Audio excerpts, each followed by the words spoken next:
ప్రముఖ సంగీత దర్శకుడు జీవి ప్రకాష్ కుమార్ వనక్కం. అది కంఫర్ట్ గా అలా ఉండు.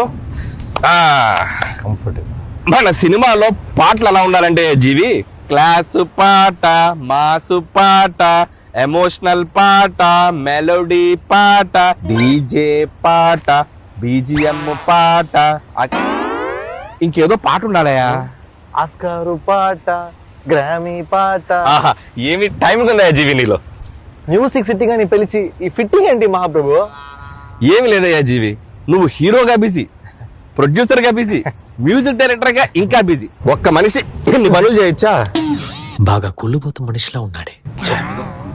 ఇంత బిజీగా ఉన్న నీతో మ్యూజిక్ చేయించాలంటే మా ప్రొడ్యూసర్ కాళ్ళు చేతులు కట్టేసి పని చేయించమన్నాడు.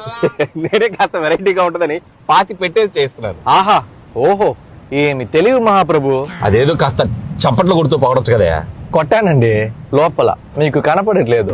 వెదర్ బాగుందయ్యా, పైగా బీచ్. నీకోసం హార్మోనియం కూడా రెడీగా ఉంది. ఒక మంచి ట్యూన్ వాయించవయ్యా జీవి.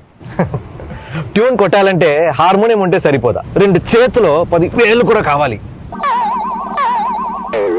నీకో బంపర్ ఆఫర్ ఉందయ్యా జీవి, ఓన్లీ నీ 2 చేతులను మాత్రం విడుదల చేస్తాను. Thank you sir.